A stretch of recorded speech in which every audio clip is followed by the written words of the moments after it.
There are a lot of things we have that are amazing, but we take them for granted.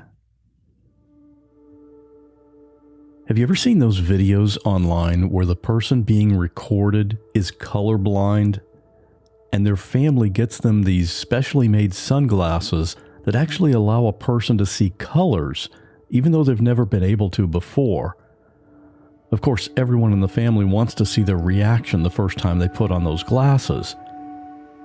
So they all go outside, and there are usually some brightly colored balloons nearby, and the birthday person opens up this package to find a pair of sunglasses. Nice, thanks for the sunglasses.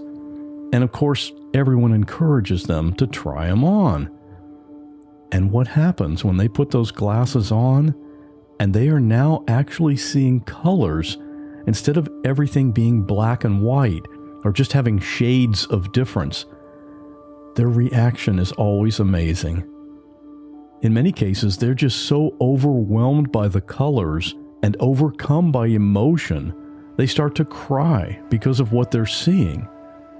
In that moment, everything has changed for them. They see everything differently, and they notice every single color. But for most of us, we walk around every day seeing all of these vibrant colors, and we never have a single thought about it. It's just our normal. We often don't understand or appreciate something until we're able to see the difference between having it and not having it.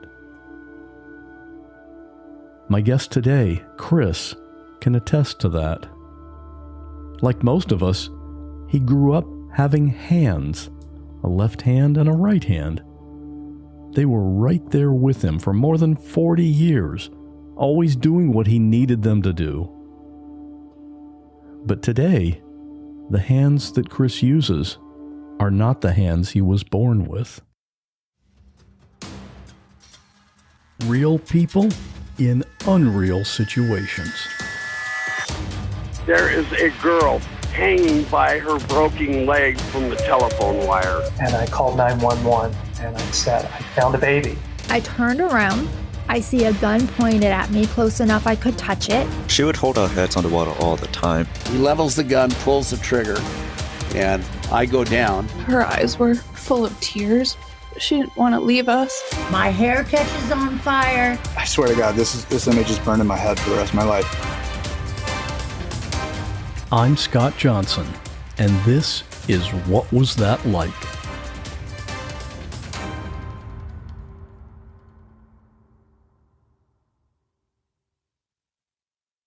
You've said that you had a feeling that something was not quite right that day. How long did you feel like that before the actual accident happened? This happened on the 28th, which was a Friday, 28th of November, 2008. The day before was Thanksgiving, which I had celebrated with my family. So then on Friday, got up early, did a few things. I remember my parents were in and out, and I had mentioned that I am going to Carlisle for the day to help my friend harvest corn. And so I drove down and got there around 7:30 in the morning and had the feeling of something is not right, but I could not put my finger on it.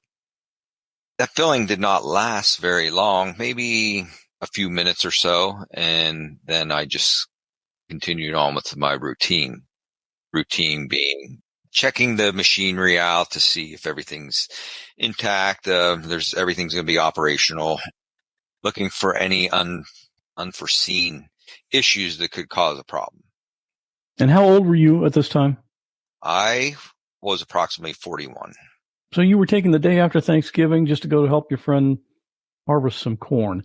And for the listeners who are not familiar with corn harvesting, and I include myself among that bunch, what's the process? What kind of machinery is involved? This machinery is a dated piece of machinery, probably built in the 50s. It's mostly all mechanical, and it connects to a power source, which would be a tractor.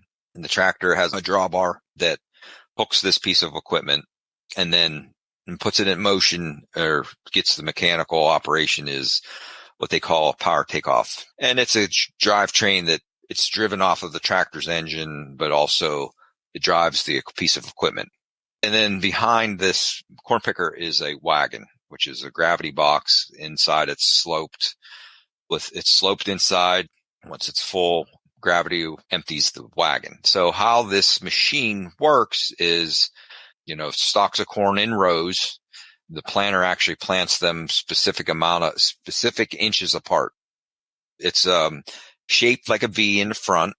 In the V, there's these chains. They're called gathering chains. They've got little ears on them. So what this machine and those chains do is actually pulls the stalk into the machine. And then right below those chains is 2 sets of rollers. And these rollers are approximately about an inch apart, just wide enough apart for a stalk to go through it, but not allow the cob of corn to go through it. So it actually pulls the stalk of corn down through the machine, through the rollers. And once it gets to the cob, the next part is it actually will clean the husk off because the husk is already dried out at this point. There's these rubber fingers in there that clean off the silk.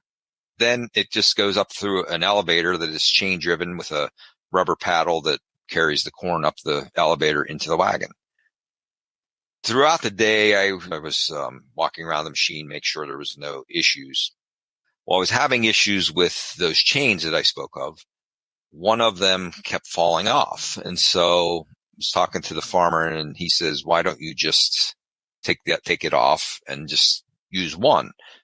And I'm like, okay, that's a good idea. So fast forward back to around the time of the accident, going through the field.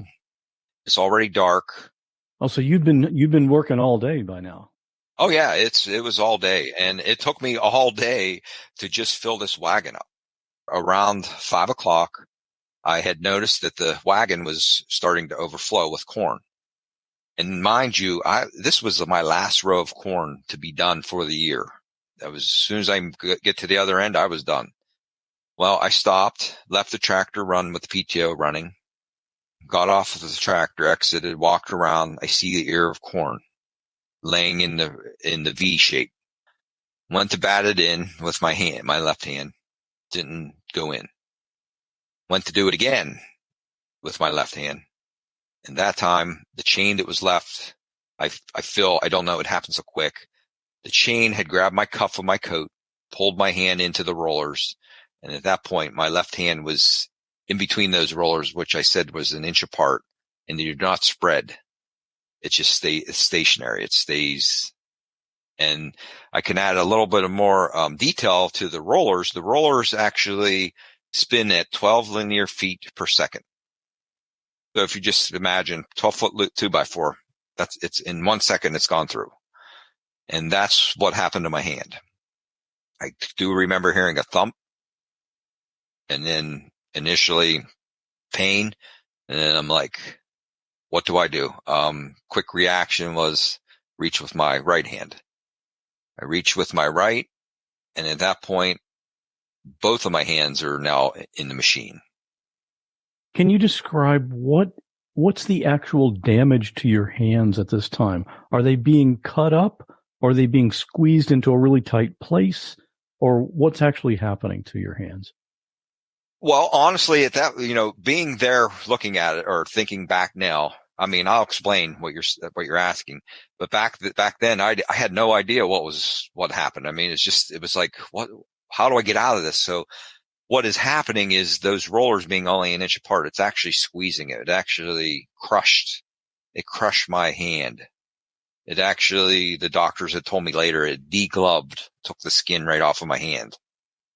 So you're standing now with both of your hands there in the machine. At this point, I was not standing any longer. I was kind of hunched over when it first happened with my left.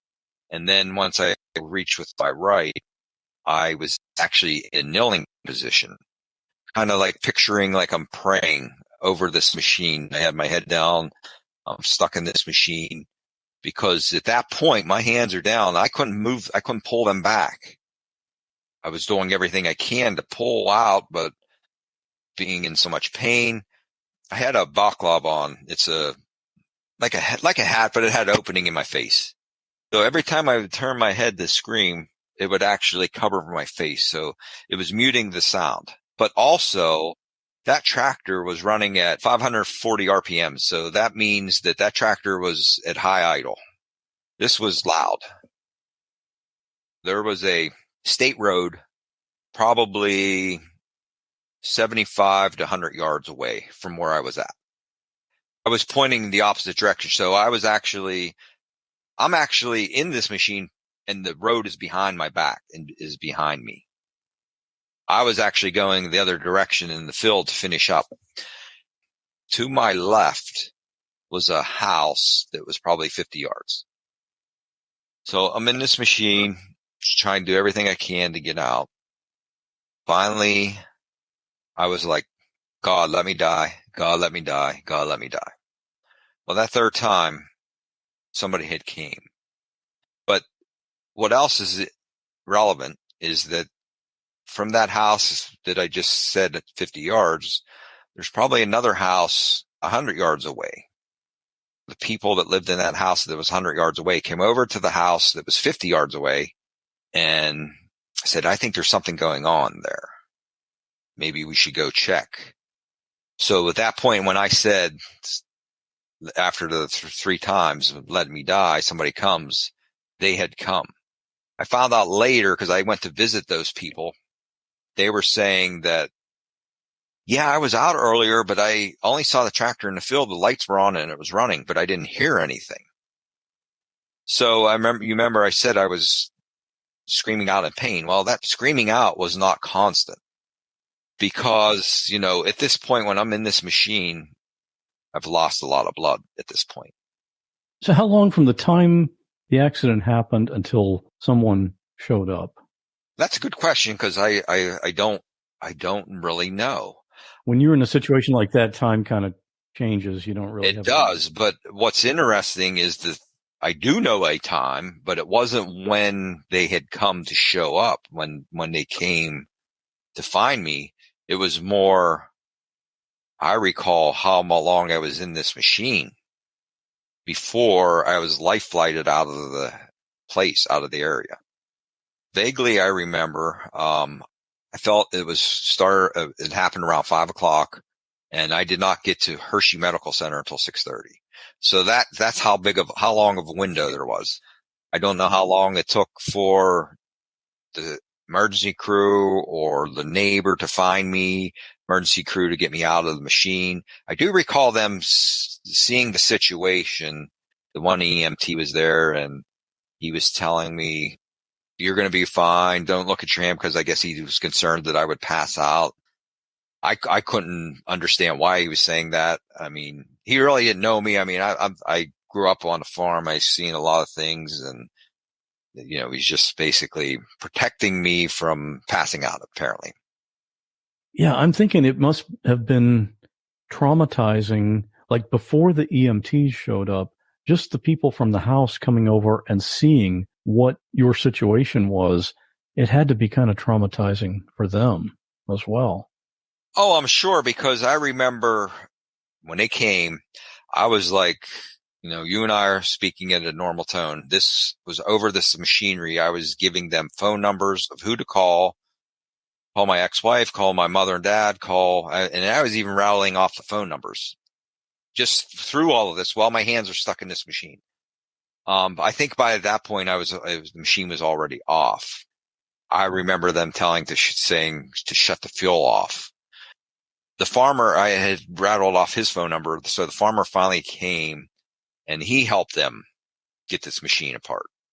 Yeah, I got to think, and EMTs aren't trained in getting people extracted from farm machinery. Well, in this area, especially Pennsylvania, where there's a lot of farms around, I think they do have, they're getting a lot more training. Yeah, it's a good idea. I think they should be for sure. Yeah. It's actually, this is kind of sidebar. I was at a bingo last night with my wife and, one of the firemen was there and I asked him, I said, are you a fireman? He said, yeah. And I said, hey, you want to see something cool? And I told him, and then he said, yeah, farm accidents are very traumatic. So I know that they're being trained because it wasn't like, oh, wow, I think it depends on where you're located. So when you were finally removed, you said you remained conscious. Did you look at your hands at all, or could you see that they were obviously destroyed, or what were you thinking?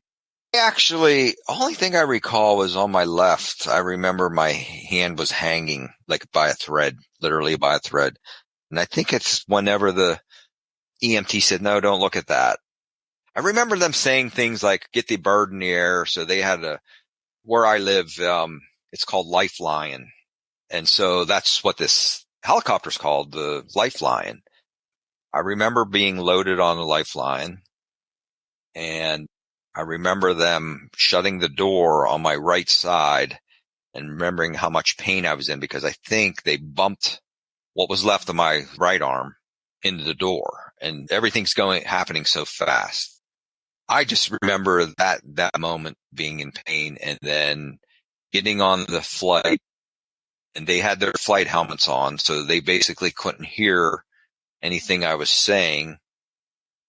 With as much blood I lost and everything, they were having a very difficult time getting to my veins, because I had talked to the flight nurse later on, and he explained that whenever you're in a traumatic accident, your body will take your blood flow and take it to your vital organs, your brain, your heart. The rest of it's not being supplied. And what else helped me, I think, survive is not pass out or die, that it was cold this time of the year, especially in Pennsylvania in November. So it was probably at 5:00 already. It was probably in the low 30s at that point. So you were airlifted to the hospital, and was there any attempt to save your hands? That's another good question, but I do not know. All I know is I do recall another thing that the flight nurse says, hey, I know you're in a lot of pain. We're going to get you taken care of. Basically give me whatever pain medication they administer. So it happened in Carlisle, and I was going to be flown to Hershey Medical Center. And by car, it's 45-minute drive. By flight, it was 8 minutes. And during this flight, I never passed out. So we're flying, and, this couple conversations went on, but nothing was, I don't think they really even heard me. I was just listening what they had to say. Got to Hershey. We landed on helipad, and at the time they were remodeling the hospital, building a new wing on, and to get into the emergency room was a makeshift tunnel. All I recall is laying on the stretcher and looking at the lights, like watching the lights go by.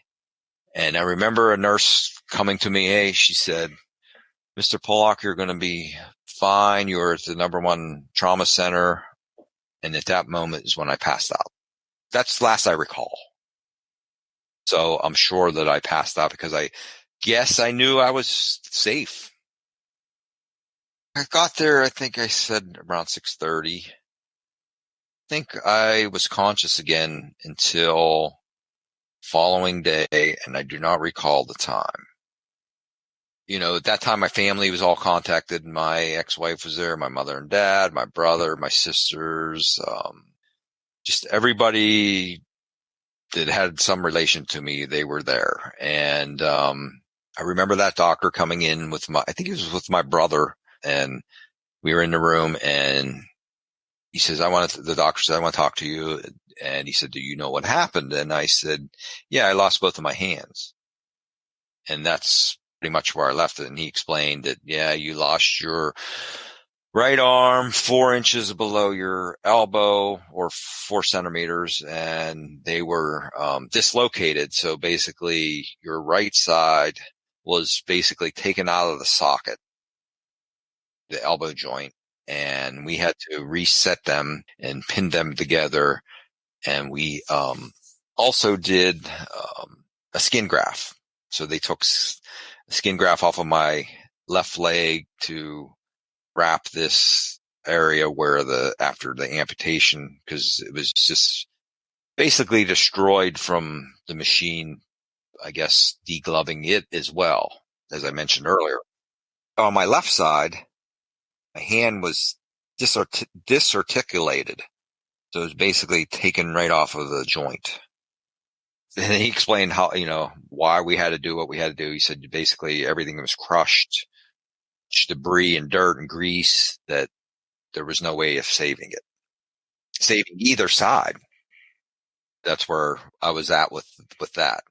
I read that when you learned or realized that you now no longer have hands, mm-hmm. that you decided immediately to turn the negative into a positive. Was it that quick? I mean, that seems like an impulse, like you didn't really realize the full gravity of what had happened. What are your thoughts on that? Right. And it's interesting you say impulse, because it was quick. Yes. I remember laying in my room where there was no one in there. It was just me. And I was saying that I am not going to take pity from anybody. I don't know how I'm going to get through this, but I am. So I was in the hospital at that point, right after the amputations. And I stayed in the hospital for 2 weeks. And during that 2 weeks, they had therapists come in, occupational therapists, physical therapists. There was even a recreational therapist. And it's all relevant to why they came in, because they were actually, people take these things for granted, but at that point I couldn't take it for granted anymore. You need to learn how to do activities for daily living. So now that I have no hands, how am I going to brush my teeth? How am I going to bathe myself? How am I going to do this? How am I going to do that? So during all that time, all of that was I trained to do all of those things. And then I also mentioned I had a recreational therapist, and I remember this recreational therapist giving me some literature on hand transplants. And they were doing, so this is 2008, they were doing hand transplants in Louisville.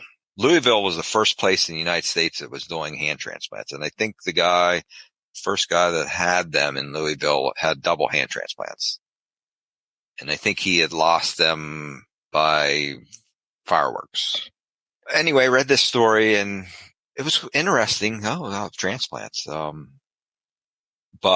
the part that I wasn't sold on was the medication that you had to be on, where you had to go, being in Louisville for 7 or 8 months.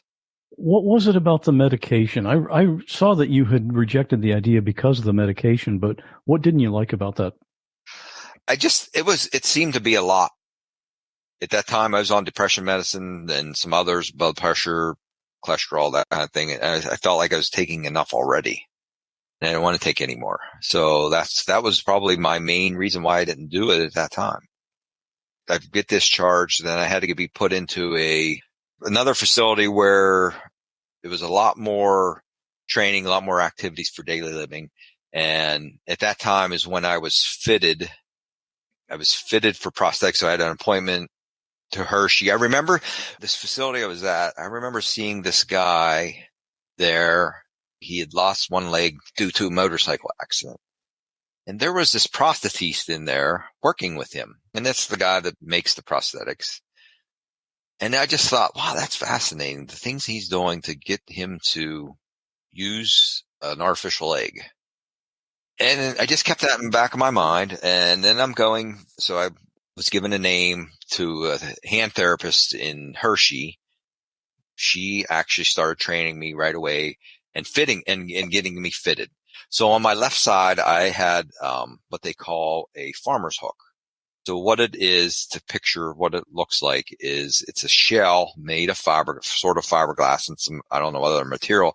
But at the very end is a hook mounted to it, metal. And this hook actually rotates about 270 degrees, and you can flex it. There's a little button, a little spring-loaded thing you push that you can flex it to either all the way to the left or all the way to the right. So you got some movement that way. And then how it operated was this hook had rubber bands around, real heavy duty rubber bands. And the hook had a cable attached to it that ran up the length of the shell of the prosthetic. And then it was hooked to a strapping system that actually hooked on both sides of my shoulders. It was kind of like I'm going to say, it looked like a bra, but it was on your back. And so how you operated was you just flexed your shoulders. You just moved your shoulders in or out. And well, if you moved them in, it would actually open that hook, and then the rubber band would actually close it. So that was the first thing I was fitted for. And I remember my right side was so damaged at the time. And then with the skin graft, it took a lot longer for the healing process. So I couldn't be fitted right away. So I would go to hand therapy, learning new activities for daily living. Even though I talked about activity daily living before, that's without my hands. Now I have a prosthetic. I had to learn how to tie my shoes all over again. And I learned how to tie my shoes with just that hook. It took me a little bit of time. I mean, of course, I don't have my right, and you're constantly wanting to reach over there, even though your hand is not there. And that's where, I know people talk about phantom pain, phantom sensations. Well, I had phantom sensations. It was more like, I can feel like, even though my right arm wasn't there, I could feel that I have a hangnail on my right. It was kind of weird. That's incredible. Yeah, you had that right arm for 41 years. Yeah. You're still going to imagine that it's there. So you were tying your shoe with just your left hand with that. And the hook, yeah. Hook, yeah. Prior to this, were you left-handed or right-handed? I was right-handed for 41 years, and then this accident happened, and I did not know it at this point, but I started to learn to do things with my left, such with the hook.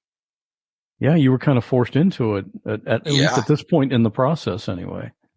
Yeah, and so at this point when I'm going through this, I was like, I have no other options here. What am I going to do?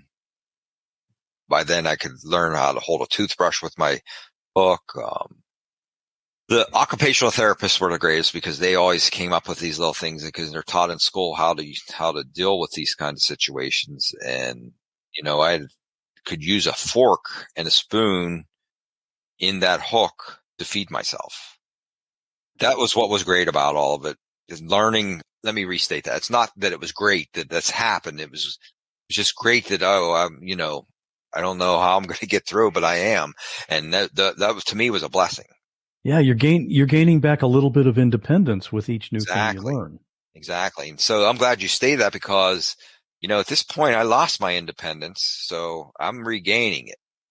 My right side took a little longer to heal. It took probably 6 to 8 months before I could be fitted. And so I was fitted on my right side with what they call myoelectric. And so how it operated was, so picture my arm on this stub, you would put this silicone sock, and it was sort of tight. And at the very end of the silicone sock, it had a little pin. And it was interesting how you put it on because you rolled it up and then you took a spray bottle we had alcohol bottles and we sprayed it on the silicone, and it actually made the thing go on so smooth. And my prosthetist showed us that. That was really cool. The reason why I had to have that silicone sock is because this myoelectric, there were little sensors on my, what they call muscle bellies. Whenever you flex your hand or make a fist or move your hand a certain way, there's different muscle bellies that are moving. So what they do is they try to attach these sensors onto those muscle bellies so that when you do make those movements, so even though your hand is not there and you want to flex your wrist, you still are going to be able to move that muscle, and it's going to open and close that prosthetic. So I was finally fitted, and they finally got it right and everything, all the sensors working and everything. However, I didn't like it because it just felt like an extension. It just felt like a heavy weight. Say, for example, just take an umbrella and you hold it straight out, and you hold your arm as straight as possible, and you just hold it out in front of you. Well, eventually you're going to get tired. It's just going to, because you have nothing to support that at the end. So it causes you to get tired and weak. And that's how I felt with the right prosthetic. However, I'm still grateful at this point because I'm gaining this independence. All right. I would think their response to you for that would be, yeah, I know it feels that way now, but you just got to work up to it. You'll get used to it. Were they telling you anything like that?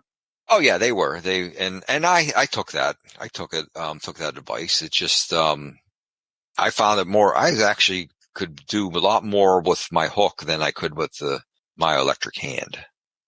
You read an article about someone who got the first double hand transplant. Yeah. So this is actually in the new year by then. There was a story about the first unilateral transplant in Pittsburgh. I was just fresh out of the Army, so I still had friends texting me, and this one guy that I was friends with said, "Hey, did you see that person they just transplanted in Pittsburgh?" So I looked at the story and I wasn't interested. A few months later, I remember seeing a magazine at the prosthesis office about ACA, Amputee Coalition of America. And in this magazine talked about phantom pain, phantom sensation, talked about what it's like living with the amputation.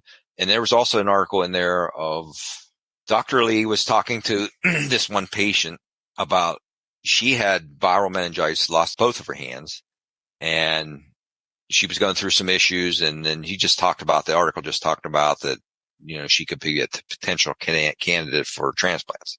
So I saw that and I'm like, I kept that in the back of my mind. And then around July of 2009, my parents had a People magazine sitting on the kitchen table. And I'm like, what's this about? And I see a picture on the front about story says about this Air Force veteran just had double hand transplants, wants to be able to hold his grandchild, wants to be able to bake again, and wants to be able to throw softball.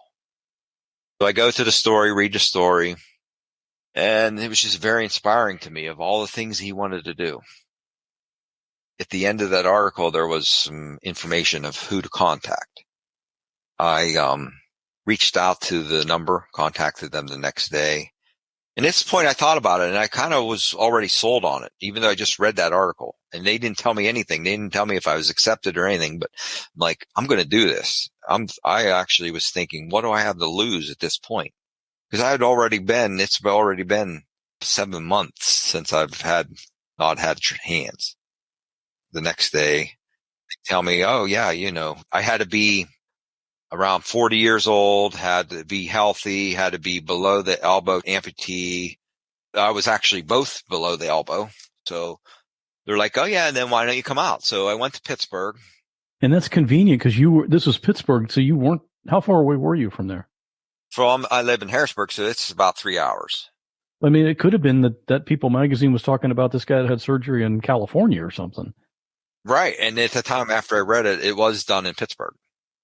That is interesting. I never looked at it that way, but that's interesting. What was nice is my brother lives in Pittsburgh, so we stayed with him. I was there for 5 days, and each day I had different things I had to do. There was psychological tests. There was psychiatrists, talk to social workers, talk blood work. And this is just to determine eligibility, right? Yeah. Yeah. So I, went through this thing, and on the 5th day, I remember them doing pheresis. And what they do is they actually extract from you because you're on this machine and it's actually hooked to you and it recirculates, and they keep these cells and they store them, deep freeze them to, if you are a candidate and chosen, that if you're, once you have the transplants and something happens, they can actually administer them back to you. They were planning ahead. Yeah. They were planning ahead. They were pretty thorough. So the 5 days I went through all that. I also remember going to talk to the doctor, Dr. Lee, and some other doctors were in there, and they're like, yeah, you'd be a great candidate. And the DOD was funding this. So it was all research. And I wasn't really thinking of any of that, but I'm like, I'm going to do this. I had nothing to lose. So like I said, they said, you'd be a good candidate, but you have to wait until a year post amputation. By then, though, I was already 7 months past my amputation. So I come back home and go on about my life. And, I was excited telling everybody. And so that year, my children, I have twins, boy and girl, and they were, going to turn 18. Going through all of that, getting out of the military, losing my job, and calling all these insurances about all the different things about your traumatic loss and all that. Did all that. And then I said to my kids about I was deployed to Germany in 2002. So I wanted to go back. And I said, what do you think about going to Germany for your 18th birthday?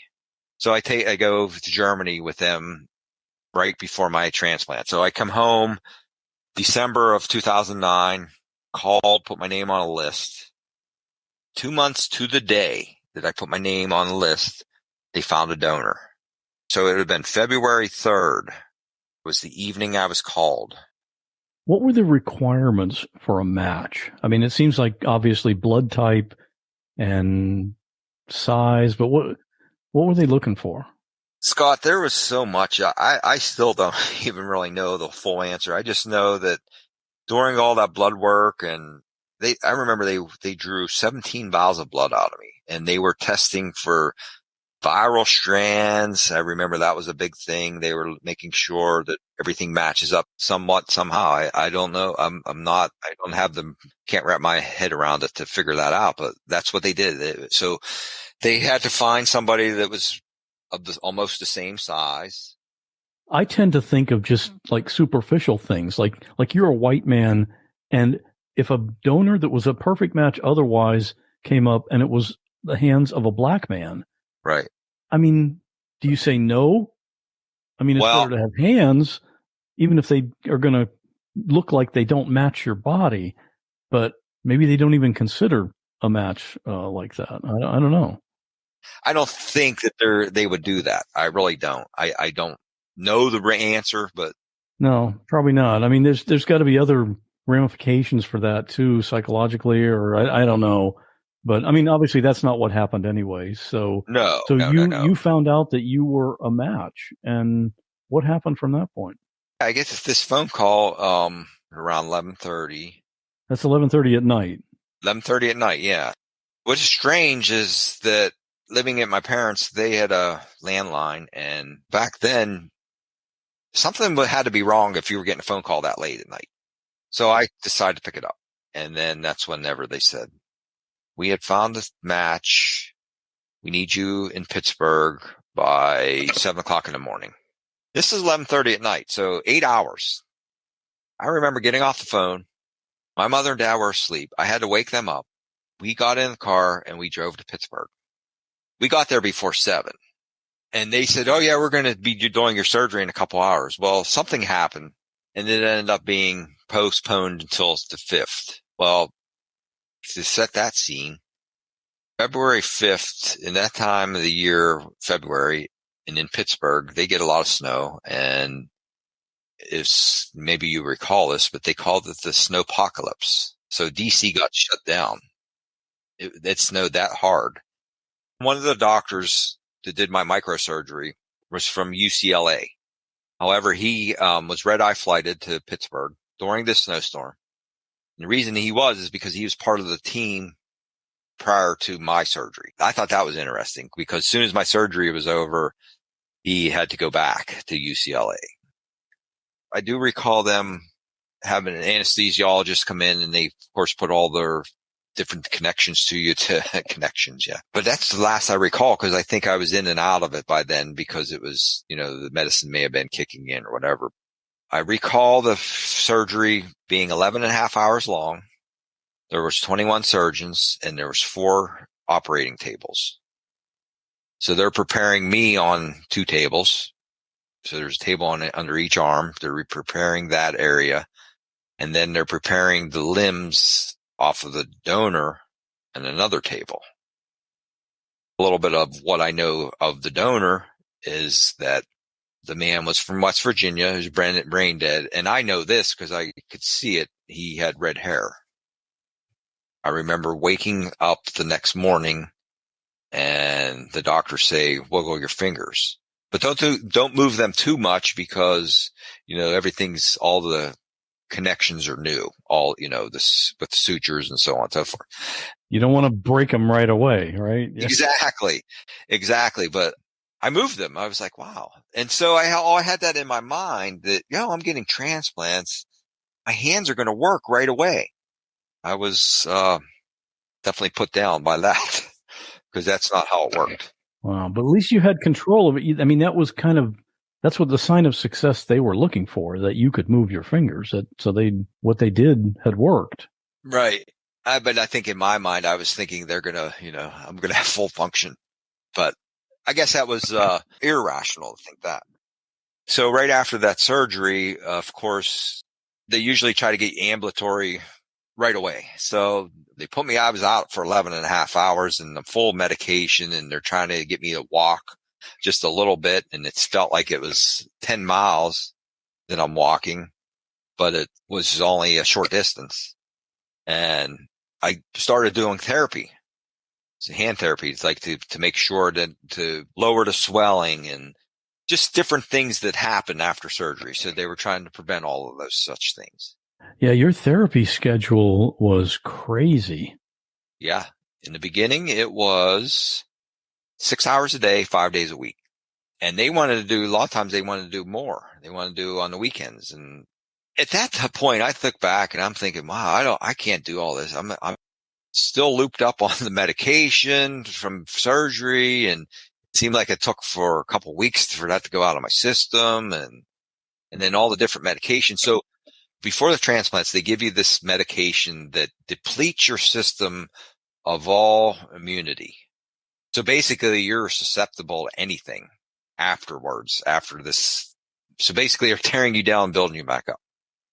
After the surgery, I was in what they call TICU, Traumatic Intensive Care Unit. So I was in this TICU for 2 weeks, taken care of the whole time. Couldn't move my arms. I mean, I have them in these pillow type things made of foam to protect my arms.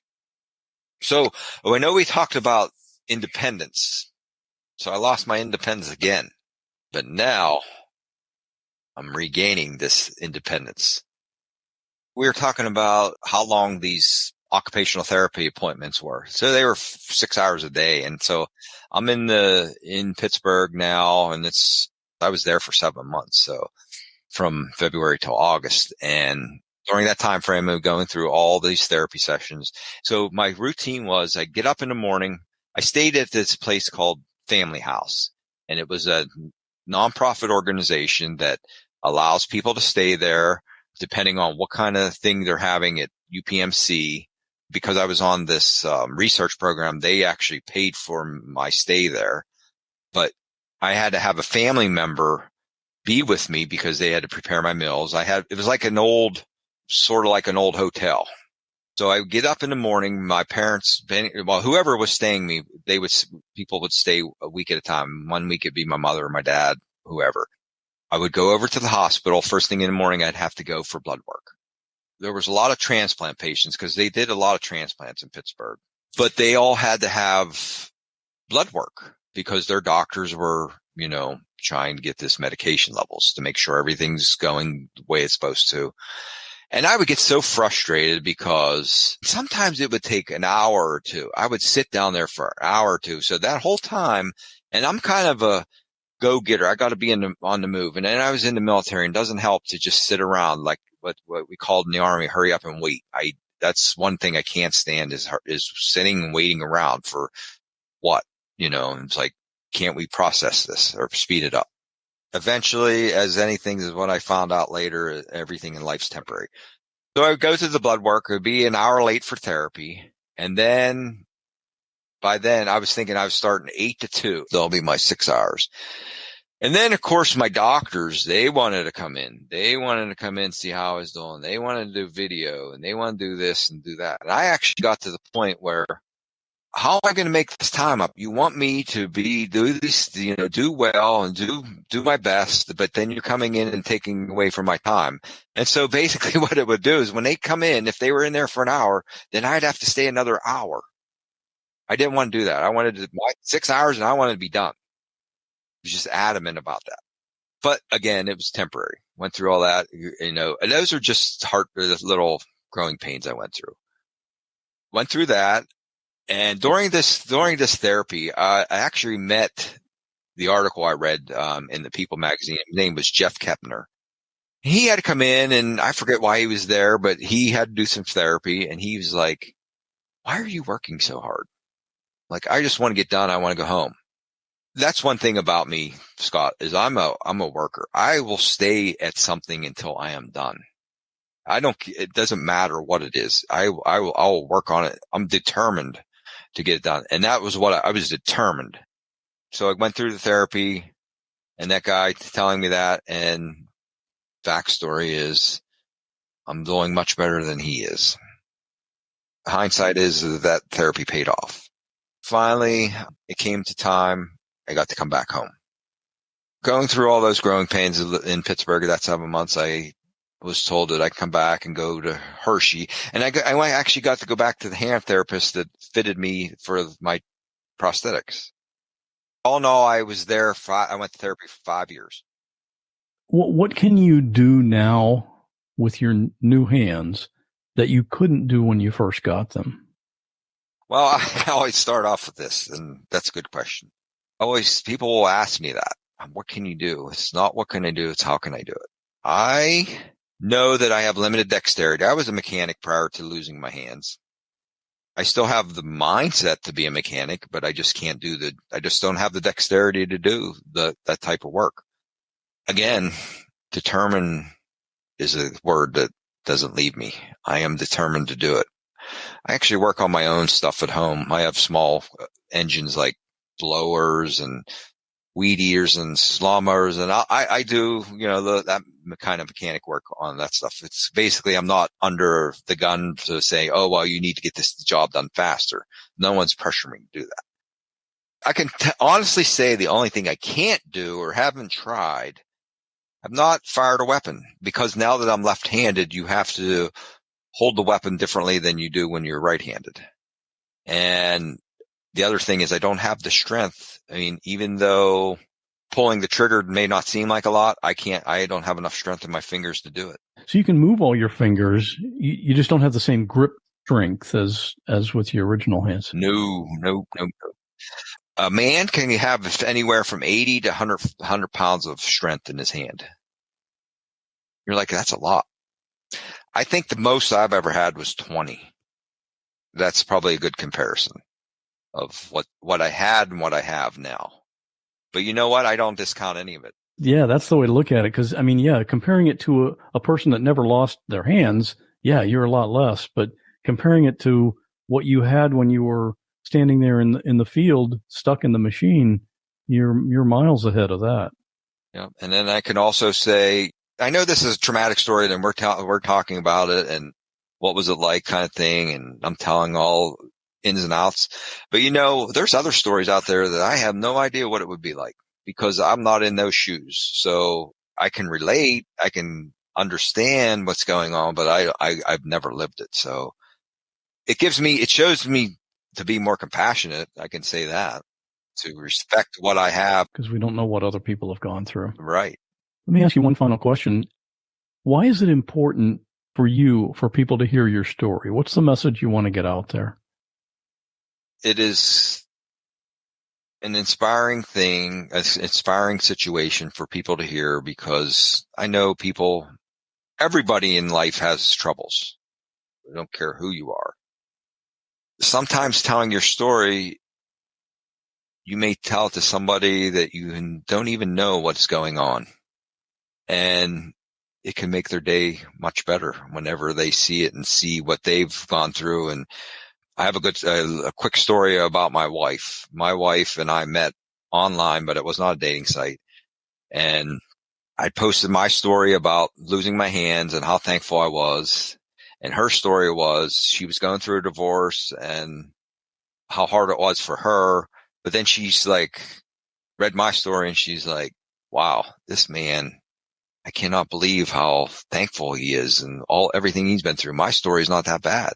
And that's what the point I'm trying to make is that, you can't discount anybody's story, but you can also enlighten somebody's day by hearing the story. And that's what I felt that happened between my wife and I. And we just, an ending note is, we've been married now a month. We've been dating each other since 2011. I met her for the first time 1 year anniversary of my hand transplant. So you just got married? Yes. I just got married in Congratulations. I didn't even know that. Oh, well, thank you. Thank you. Yeah. I just got married. We're living here in Pennsylvania and things are all good. I'm blessed, thankful.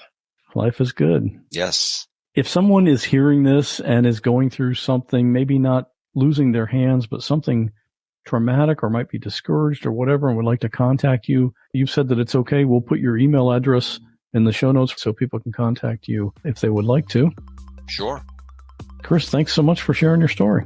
You're welcome, Scott. My pleasure. The thing that struck me about this story is the outlook that Chris had right from the start. Okay, this thing happened to me. I can't go back and change what happened, but I can be determined to do the best I can with what I have. I really hope that if I ever have something like this happen to me, that I would have the same outlook. You can get the full transcript for this episode, and you can also see pictures of Chris and what he can do with his new hands in the episode notes at whatwasthatlike.com/146. I did another episode that was kind of similar to this one, where my guest Jeff talks about losing his arm while he was working at a summer job when he was 18 years old. While that was happening, I'm pulling, trying to get myself out, but at this point, the machine actually started to pick me up off the ground, and I was starting to be pulled in head first. And so at that point, I started screaming, one, because it hurt, and two, because I wanted somebody to come turn the machine off, because I knew that I wasn't going to be able to get myself out. And believe it or not, that episode will have you laughing, because Jeff has a great sense of humor, and there are definitely some funny parts to his story. That's episode number 100, called Jeff's Arm Was Torn Off. And now I am super excited to tell you about a new project, and it's one that you can be involved in. This is a great opportunity to seriously make someone's day. We all know that working in the service industry is a tough job. More specifically, I'm talking about food service. The hourly pay is really low, sometimes way less than minimum wage. So food servers have to rely on tips to make a living. These people work really hard, and they have to keep smiling no matter what's happening during their shift. So I want to make at least one person's shift very happy. This is where you come in. And you can participate in this at whatwasthatlike.com/server. I'm asking you to kick in $1 or $2 or whatever you feel like contributing. When it gets up to a substantial amount, I'm going to take that money and present it to a food server as a gift. This is going to be so cool to be able to tip someone like $500, maybe even more than that. I honestly really don't know what to expect. I posted about this project in the podcast Facebook group recently, and the vast majority of people there are excited about this idea too. And just to be clear, I'm not taking anything out of this. This is being done through GoFundMe, so everyone can see their donation and everyone knows what the total amount is. GoFundMe will take out their fee, but everything else is going to go directly to someone who works hard and needs that money. So I invite you to join us in this fun little project. Go over to whatwasthatlike.com/server and put in whatever amount you're comfortable with. And I'll have further updates here on the podcast and also in the Facebook group. If you're not in that group yet, that's at whatwasthatlike.com/Facebook. I can't wait to see what happens with this. Graphics for this episode were created by Bob Bretz. Full episode transcription was created by James Lai. And now, once again, we find ourselves at this week's listener story. This is a story sent in by a listener. And since you're a listener, you could send in your story. Just something interesting, 5 to 10 minutes long, nothing elaborate. You can record it on your phone and email it to me at scott@whatwasthatlike.com. And there's a pretty good chance we'll all hear it on a future episode. This week's listener story is from Cecilia, who was on drugs without knowing about it. Stay safe, and I'll see you back here in 2 weeks. Hi, Scott. My name is Cecilia, and I love your podcast. And I just wanted to share this story because every time I tell friends or anything like that, it always gets a good reaction. So I thought maybe you or the listeners might enjoy. And I will preface it with saying it may be triggering to some people who've had bad experience with being drugged or drugs in general. And I also want to say I was in an incredibly safe situation. My life was never in danger. I was with my family the whole time, and everything was totally fine. This is the story of the time I got drugged with meth. So I was with my family out of town at a very Christian wedding of a family friend of ours. My family didn't grow up super religious. We went to church every once in a while, but it was never very serious. And this was a very traditional, very devoted Christian wedding, I'll say. Like, their first kiss was their I do kiss, and everyone there was very straight-laced for the most part. They didn't have any hard alcohol, just wine and beer. And yeah, pretty much everyone was quite straight-laced aside from our table of family friends and stuff that were a little bit, I wouldn't say we're crazy or anything, but there was a group of us that was more delinquent than the rest. So some of my friends, or family friends, brought in little shooters of hard alcohol. And we were definitely the odd man out there of the very Christian environment that we were in. And so from my perspective, I remember the first set of the band and nothing really after that. I have 3 flashes of memory. One is me looking at myself in the bathroom thinking, I only drank wine. Like, how did I get this drunk? I didn't drink that much wine. The second one is me running around as fast as I can, trying to pick up all the bouquets of flowers from the table after the band had stopped to help clean up when everybody was leaving. I don't know why I was doing that. And the last one is me in bed in a ball, naked, crying with my sisters, trying to make me put clothes on. And so from my family's perspective, the band played 3 sets. And after about the first set, I started going crazy on the dance floor. And you all don't know me, but I'm pretty reserved and I'm shy. I'm not a big dancer. I don't really, I'm kind of in the background. I'm pretty shy. And so they saw me on the dance floor with my fists pumping and my jaw clenched and looking like must have been having fun, but looking like a crazy person. And they were like, what is up with Cecilia? Like, we have never seen her like this before. And my stepmom almost immediately was like, she's on drugs. Like, she's definitely on drugs. That's not normal. And so they kind of honed in their focus on me. We got through the night and got back to our Airbnb at the time. And they were asking me, what did you take? What did you do? I was like, I didn't do anything. I'm just drunk. I don't know what you guys are talking about. I just drank wine. And eventually I started crying because they were asking me a lot of questions. And, I was on meth. So was a little emotional. And I wouldn't stop crying until my sister threw pizza on the ground. And that made me laugh for a second. And then I started crying again. And I didn't know why I was crying. And it was very emotional. And I got through the night. My family, clothed me and wiped away my tears and did as best as they could. And then I got back to New York where I was living at the time. And I took a drug test when I got back. And I had methamphetamine and MDMA in my system. So my best guess is that somebody else had Molly water in their wine or some sort of liquid Molly in their wine or something. And I actually drank someone else's wine. And I ended up being cut with meth. I don't know how I got meth in my system. But anyways, weeks go by and then I see the couple post their wedding photos on a Facebook album. And I was like, oh gosh. So I look through the Facebook album and there I am, lo and behold, on meth in the background of all these wedding photos. I look absolutely ridiculous. I'm like jaw clenched, eyebrows furrowed, like arms up, looking like a person on meth. You would imagine they would look.